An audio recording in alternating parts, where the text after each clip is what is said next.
Hello, hello. Hope everyone is doing well. Like I said, today we are going to be discussing the misconceptions of DR and hold on, I'm adding Carly.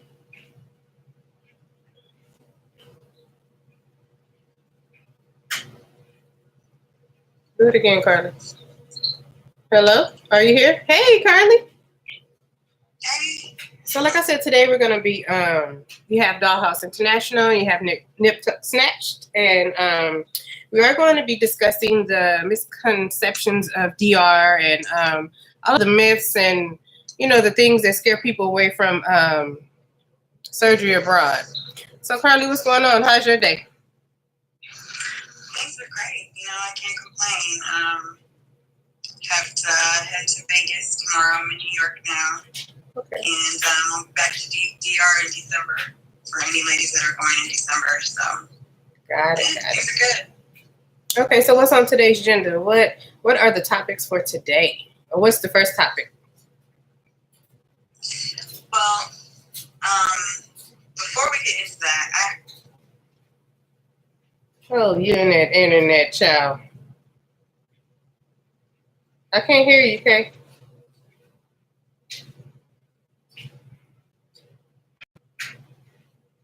I don't know what's going on. Carly, are you here? Are you here? So, anyways, I don't know what's going on as usual. You know, how could I exit her out the box and re-add her? Oh, there we go. So I'm gonna add her back. Let's see what happens. Carly must be approved. I'm adding Carly. We're doing sorry. We're doing YouTube as well as Facebook. So My bad. okay, so what were you saying? I'm sorry. So I was gonna say, Hey. I didn't realize we were on the public forum though. I thought we were still private in the group, so I'm gonna skip that. But yeah, so let's talk about the DR thing first. Okay, so what's your first topic on the agenda? So surgery patients are often perceived as people with low self-esteem, people who don't love themselves for some reason, or they somehow just don't have the confidence, and that is not necessarily true. There are people from all walks of life going through all different kinds of things in their lives. Some people are at the best stage in their lives, and they do feel good. Mm-hmm. They just want to feel like they look good, and there's two different things there. You know what I mean? It's not necessarily tied to their self-worth in that way. Got it. And it's just a matter of polishing, just like anything else. Some people. So I don't know. I kind of feel like that's misconceived a lot. Yeah, I agree. People do plastic surgery for different reasons. Maybe they had weight loss surgery. They need skin removal. Maybe it could be for their job. Maybe they're in a particular job where they need a certain look, or it's just so many different reasons why people get. Honestly, I think to have the courage to even do this, it makes you brave. People think, oh, that's the easy way out. It's not the easy way out. This takes a lot of work, a lot of commitment. The recovery is rough. So, and at the same time, while you're going through all of those things, it's like an emotional transition that you're going to also face. So, to me, plastic surgery it could represent that a woman is brave. She's ready to do whatever she needs to do, and at the same time, she's not worried about what the next person has to say. So, oh, Carly, I don't know.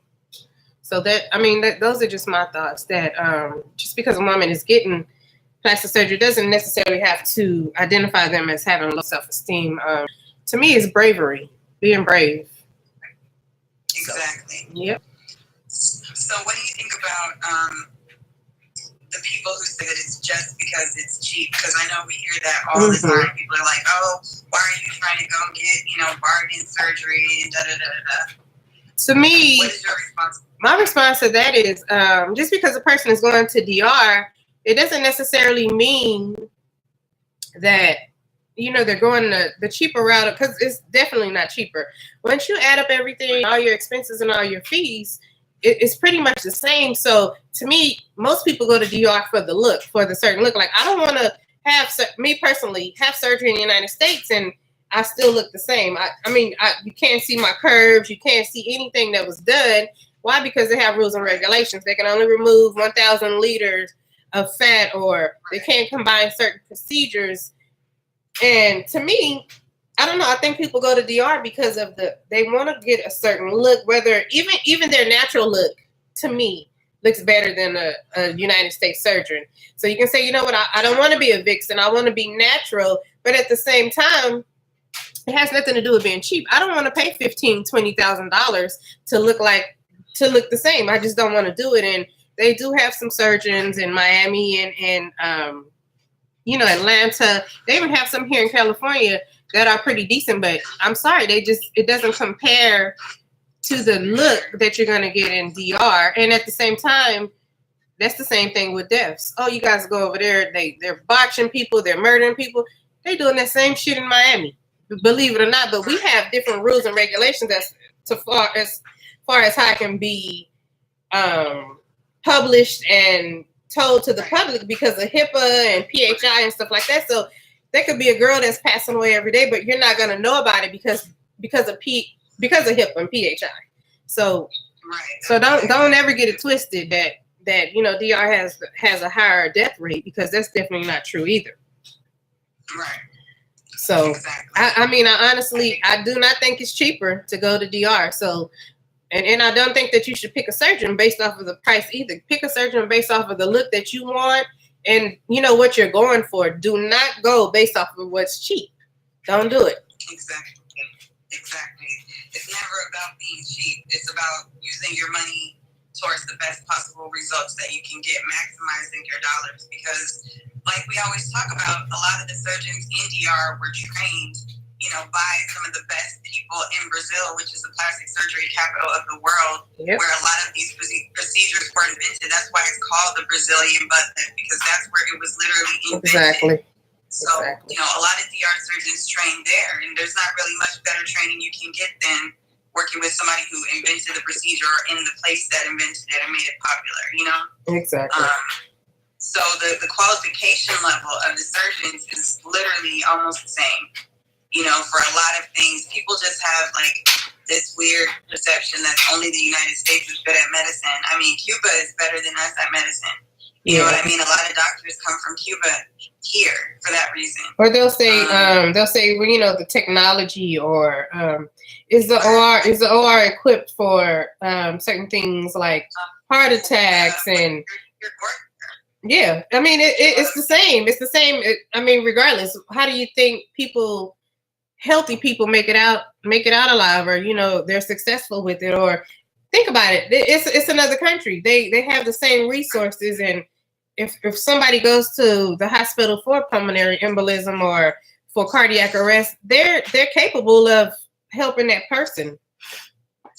Right. But exactly. It is what it is. They think it's cheaper. It's about doing your research no matter where you go. Yep. Regardless what's going on, what you think is safe, not safe. I don't care who the doctor is. Make sure you know what's going on before you step in that office and get on the table. That's the bottom line. Yep. And be as healthy as possible, and just cover yourself as far as and you're getting your pre-labs and your, you know what I mean? Get your EKG, get your blood work, get your mammogram, get whatever it is that's needed prior to surgery abroad, so that you're covered and you don't get there. There's a lot of girls that'll get there and their hemoglobin isn't high enough because why? They're uneducated. You should have took blood work prior to traveling, or you know what I'm saying? Communicate with your surgeon so that you know these rules and regulations. Or you think that you're going to get over there and because it's DR, they're going to do it anyways. Why risk your life? Why risk your life? They're not going to do it. They're going to give you an iron infusion, blood transfusion, but who wants to go into surgery under that type of stress? Be prepared, take your vitamins, and just make sure that everything is okay with you. Your self-evaluation is up to par. Period. So, bottom line, it's not cheaper, ladies. It's not. It's definitely not. That's not the reason to go at all. Aside from that, I think that it's important to remember, you know, when you're stepping into a different country, that things are going to be different. Mm-hmm. And going through the surgery process is hard on you physically, but I think a misconception also is that people think that's the worst thing about it. And sometimes the mental part is worse than the physical part. Yep. So that's what I was just saying. Right now, I'm going through, you go through regret and grief and stuff like that. So I'm like, now I'm going through the stage of, why did I do this? Wasn't round two enough. I didn't need new breasts. I didn't need new this and that. So next week, I'll probably feel a little better. But today, I'm just like, shit, I didn't have to do this shit. I was good at how I was. You know what I'm saying? But it'll pay off in a couple weeks. But today, when I woke up, I'm like, oh, I could have probably did without this. Right. But that happens every single time. I have yet to meet the woman that doesn't go through the regret stage, whether it's immediately after or weeks after. Everybody goes through it at some point. I did too. You go through excitement. You go through. It's just so many different emotions, and I don't know. Personally, just like how they do psych evaluation for weight loss surgery and things like that, I really think they should do it for plastic surgery because. It's some crazy people. I mean, some people get plastic surgery and lose their damn mind. Like, girl, bye. You are still the same person just because you got a little butt, hips, small waist. I mean, they go totally crazy. Yeah. But hey, that's some pre-existing, you know. Oh, definitely. Thinking that they can fix the outer part, but the inside is still the same. So. Exactly. But yes, indeed. Yes.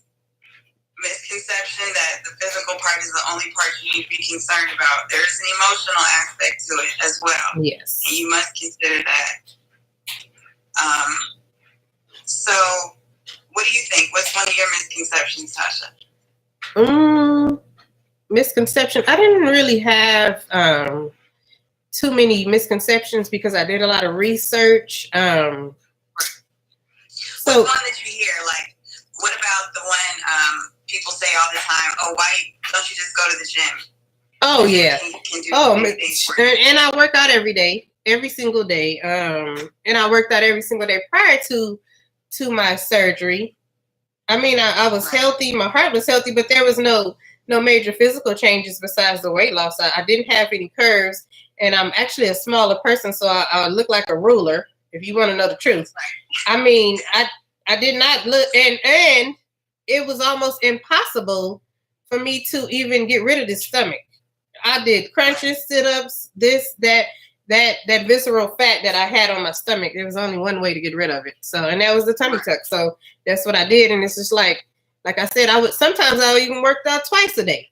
What do you think about that? What do you think about you could just go to the gym and you can lose it? Do you think that's a fact, or that you can go to the gym and achieve the same look? Well, like we were saying, you know, there's different reasons for people. Now, if we're talking about somebody who just worked their ass off to lose 100 pounds in the gym, and now they have, you know, all this excess skin, the gym is not going to take care of that for them. There you go. You know, they need an option to where they can complete their weight loss transformations.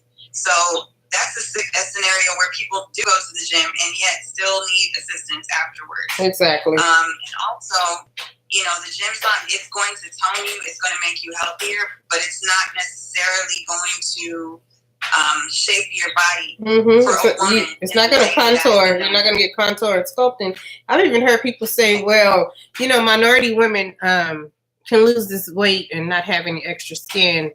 I don't think so. If you lose 100 pounds, 150 pounds, you're going to have some extra loose skin, and there's no way around it. Doesn't matter if you're a minority or whatever, because our skin is so-called this and that. That is not true. That's not true.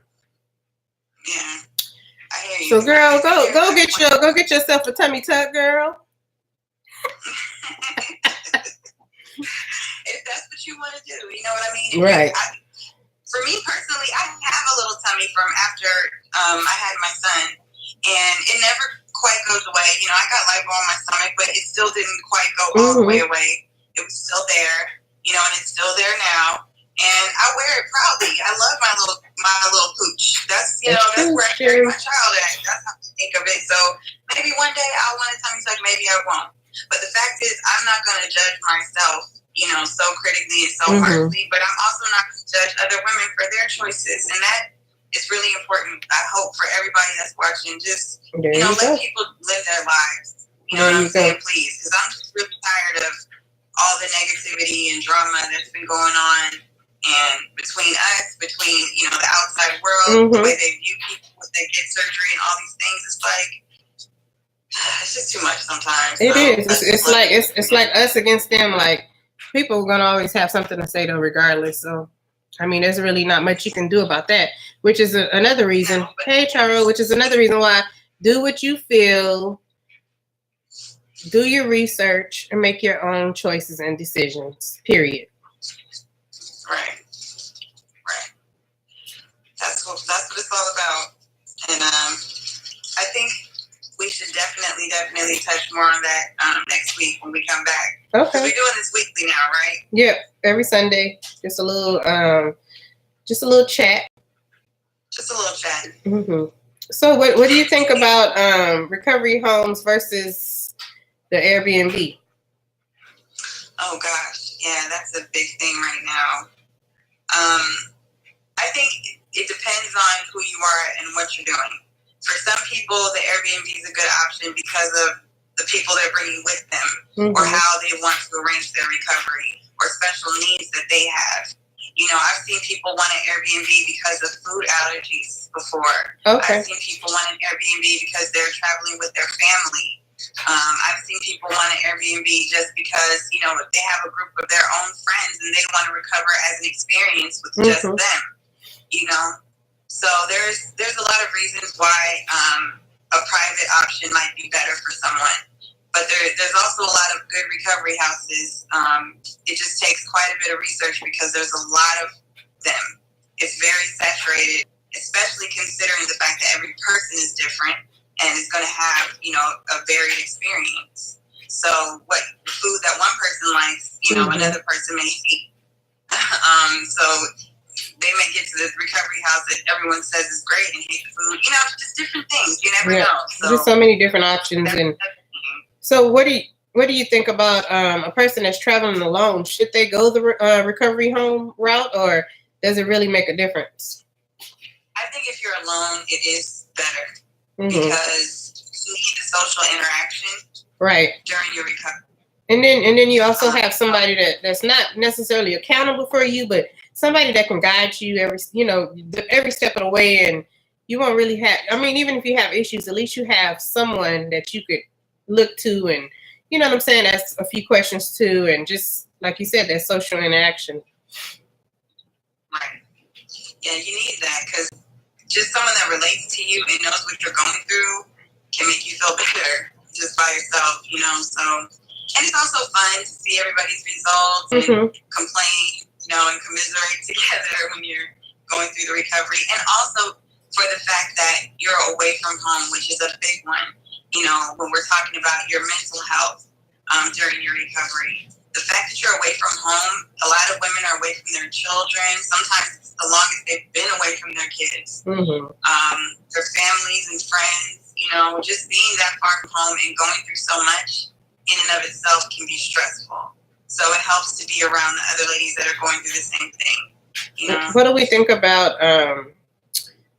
I think we touched on it last week, but the Vixen versus the natural, and how we talked about how I told you how I had a lady in my recovery home who she wasn't necessarily interested in the Vixen look because of where she lives and because it's really not somewhat curvy body. So what do you think about, because I see a lot of people arguing about, you know, the natural versus Vixen look. You know, that's the thing. What constitutes a good result is that the patient is happy. Period, point blank. There's no one size fits all body. There's no one definition of beauty. There's a million ways a woman can be beautiful, and a certain body type might just be one of them. Right. You know what I mean? So again, it's about respecting each other. For me personally, I really wasn't going for any kind of a vixen look. You know, I was really going for something that was complement my natural shape, but just enhance it. Exactly. And that's exactly what I got. And I was ecstatic with that result. And other people might say, oh, her results are trash because she doesn't have this or look. And I noticed that, like I told you, like if you go in the groups and if you see that a smaller woman posts a picture, a lot of people they just bypass it. They go straight to it. They want the big gigantic butt and this and that. Everybody's not going to be able to achieve that. So give everybody the same love, even though that's not what you're willing or what you're going for. Like, for instance, there's no way that I would ever have this big, huge butt. It just will not happen for me, period. And every time that I went to see a surgeon, they were like, you know what? Let's be realistic. This is what I can give you. This is what I can't give you. And that's just what it is. Like, you got to be realistic. You can't go in there. Just for instance, if you're not at your required BMI, you can't go in there thinking that one round, even though it's possible that one round may be able to give you what you need, but some people you may have to do more than one round just for the achieved look that you're going for, and it just is what it is, and you just got to come to terms with that. Like I said, I know I don't care if I go back 8 more times. My ass is not going. It's just this is it. They didn't. And watch the surgeons too, because some of them will try to sell you a cream. Yeah. They will try to sell you a cream, and you'll end up mad. So you send them a wish picture, and they, of course I can do that. You can't do that. Right. I don't even have enough fat for you to do that. But exactly. Beware. You know, just make sure that you're looking at their history, that their past cases are showing the kind of results that you're particularly looking for. If you can find or contact other dogs that have been to them, definitely talk to them. You know, try to hunt down who the pictures are. Exactly. Like are they real people? Because I've even seen in some groups where a doctor will post a picture and the patient isn't even his. And you see this picture and it's like, whoa, like, you know what I mean? He's good. He's this, he's that.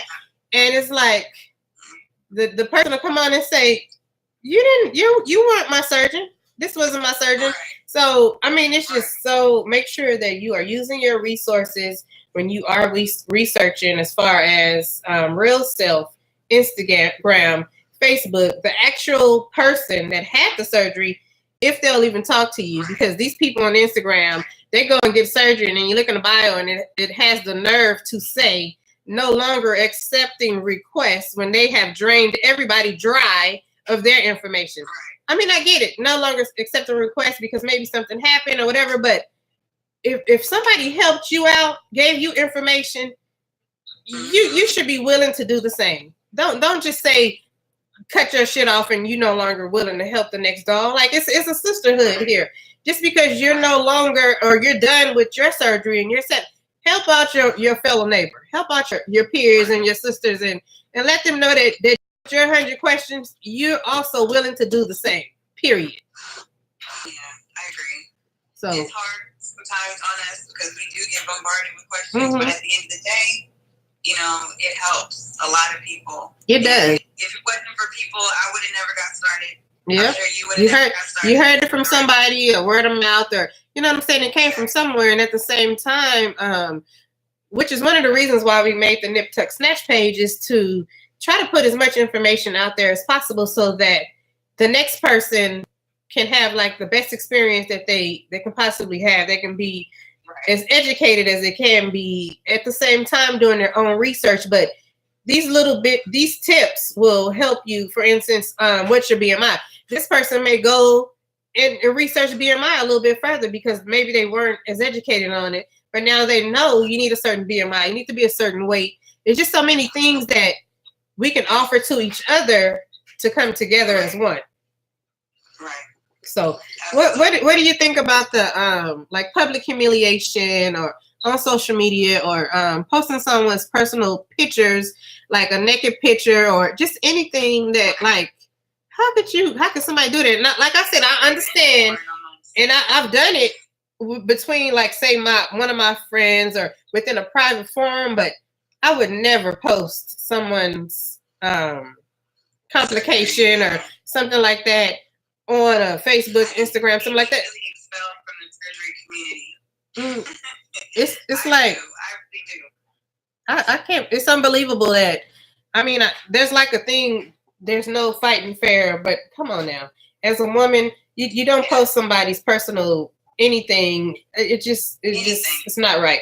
It's not right. Don't. Anything we share in the group, you should not be reposting. Period. There you go. Period. Like, come on. Even if I'm saying you go back and forth, you may have an argument with somebody, but to go as far as posting someone's complication or something like that on a forum where everybody, it's just unbelievable.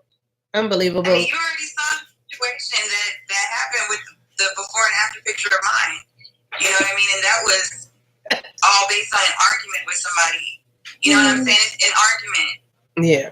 You know, which I guess in that person's mind, they might have thought that was fair. But to me, that's the reason to be wary of people. Because you never know what somebody will turn around and do. And then I had a friend tell me that if you communicate with somebody and you can see, like, say, even if it's in private, and you can see how low they can go, don't ever think that they won't do it to you.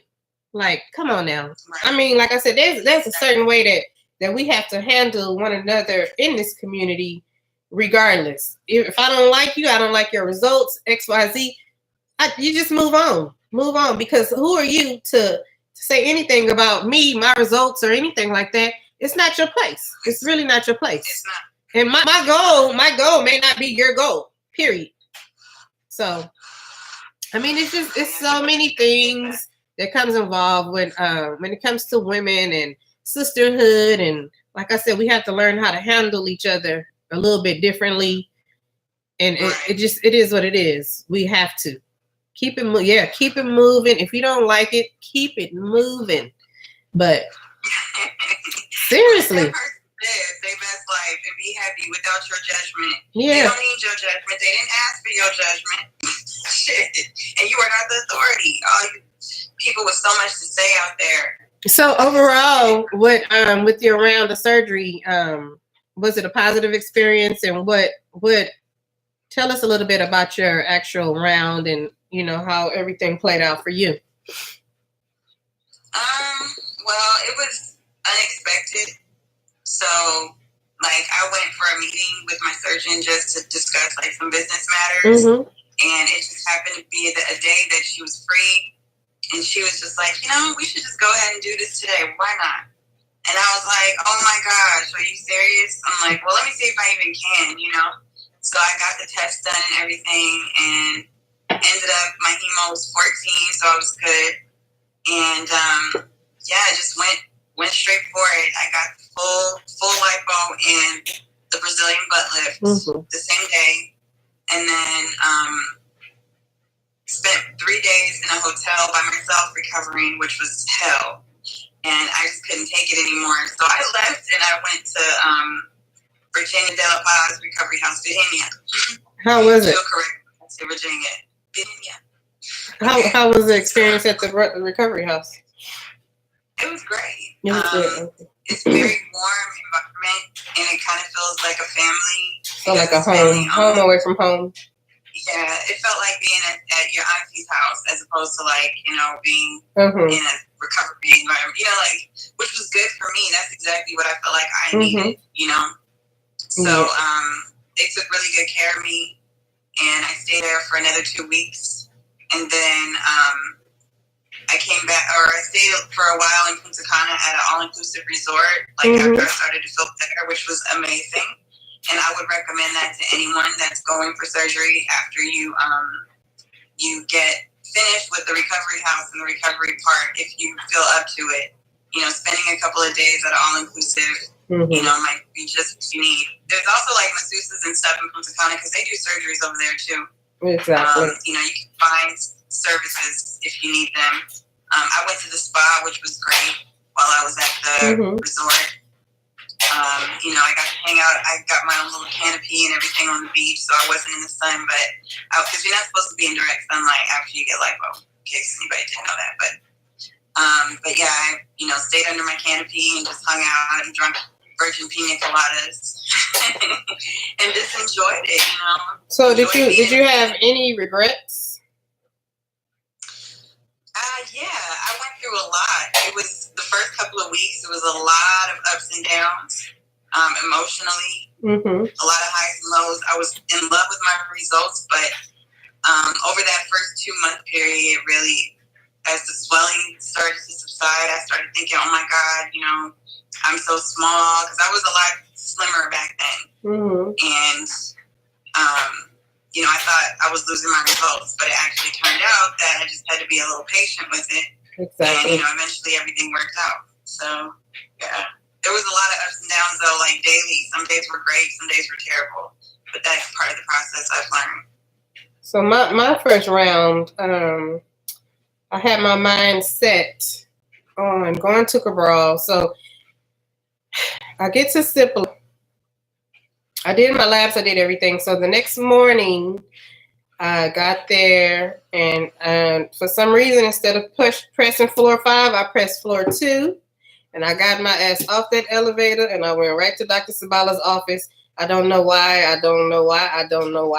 And so, I mean, he did good with my tummy tuck and stuff like that, but BBL was just, I didn't like it. I did not enjoy it.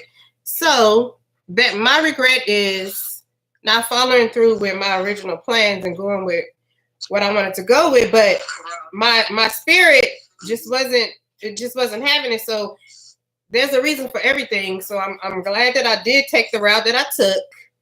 And once I knew everything and how the process worked and XYZ. So the second time when I went to Cabral, I felt a little better, but I'm not gonna lie, I was a little nervous, and I wasn't gonna allow myself to go into a situation like that. So I went to Sabala. People say, hey, do you recommend Sabala? He gave me a 23-inch waist. So that, I mean, I'm thankful for it. But however, the next 2 surgeons that I saw, they said, I'm sorry, I just have to let you know that he did not give you a muscle repair. Can I redo the muscle repair? No, you can't redo the muscle repair because that's not on my agenda or my mental. I'm not emotionally prepared for that. So I didn't get it, but Cabral, he shaped me just unbelievable. And it's just, his work was immaculate. His bedside manners, everything about it was a great experience. Same when I went to Dr. Infante. Them two there they're both great. They have very good bedside manners, and they really love their patients. I know Dr. Cabral has a lot of depth and everything, but he's a really good guy. So that is what it is. So my only regret is that I didn't. Huh? You said what? Sometimes we'll go to controversial surgeons. Mm-hmm. Like one as well. I'm not even going to lie about that. We all have our favorites and our least favorites. Let's just leave it, our opinions at the door. Mm-hmm. Everybody. Yeah, and that's what they'll do. They will get in fights. These girls will get into major fights over who you went to and who you didn't go to, and blah. Oh my God, girl. But anyways, so is that? I think that's it for today. We got to save some for next week because we are definitely coming back. Yes, indeed. And again, thank you guys for tuning in, and I hope that you guys enjoyed it. Again, next week we'll have more for you. Thank you. Bye, YouTube.